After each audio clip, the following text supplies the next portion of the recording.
आखिरकार स्कूल की लाइब्रेरी में सभी जाने से क्यों डरते थे? जानते इस कहानी में, आइए।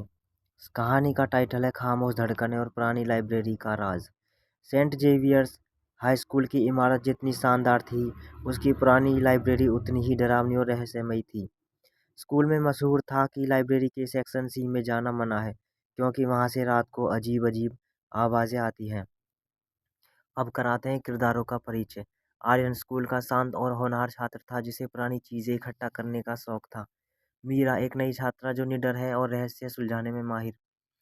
कहानी की शुरुआत। आर्यन अक्सर स्कूल खत्म होने के बाद लाइब्रेरी में रुकता था। एक शाम जब वह अपनी केमिस्ट्री की किताब ढूंढ रहा था, उसे सेक्शन सी के भारी दरवाजे के पीछे से किसी के सिसकने की आवाज आई। वह डर गया, लेकिन तभी उसके कंधे पर किसी ने हाथ रखा। वह मीरा थी। डर गए? मीरा ने मुस्कुराते हुए पूछा। तुम यहाँ क्या कर रही हो? यहाँ जाना मना है, आर्यन ने फुसफुसाते हुए कहा। मना? मना है इसलिए तो मजा है। मीरा की आंखों में एक अलग सी चमक थी, रहस्य का गहराना। दोनों ने मिलकर दरवाजा खोला। अंदर धूल से भरी अलमारियां थी। अचानक मीरा की नजर एक पुरानी डायरी पर पड़ी, जो जमीन पर गिरी हुई थी। डायरी के पन्नों पर एस और ए नाम लिखे थे, और उनके बीच एक सूखा हुआ गुलाब का फूल था। जैसे ही आर्यन ने उस डायरी को छुआ, उसे लगा जैसे कोई उसे देख रहा है। डायरी के आखिरी पन्ने पर लिखा था, अधूरा प्यार, अधूरी दास्तां, जो खोजेगा उसे मिलेगा रास्ता। कुछ दिनों तक आर्यन और मीरा ने मिलकर उस डायरी के राज को सुलझाने की कोशिश की। इस दौरान वे एक दूसरे के करीब आने लगे। आर्यन को मीरा की निडरता पसंद थी, और मीरा को आर्यन की सादगी। वह भयानक रात।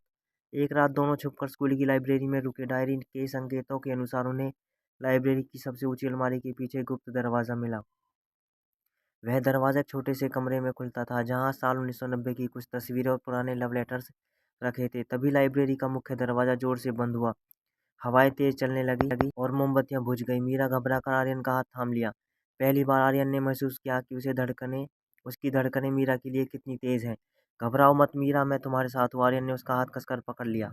अचानक कमरे की दीवार पर एक परछाई उभरी। वह स्कूल की पूर्व लाइब्रेरियन की आत्मा थी, जो अपनी अधूरी प्रेम कहानी को दुनिया को बताना चाहता था। उसने इशारे से एक संदूक की ओर इशारा किया। संदूक में एक वसीयत थी, जिसमें लिखा था कि इस लाइब्रेरी की जमीन असल में एक अनाथालय की थी, जिसे कुछ भ्रष्ट लोगों ने धोखे से स्कूल बना दिया।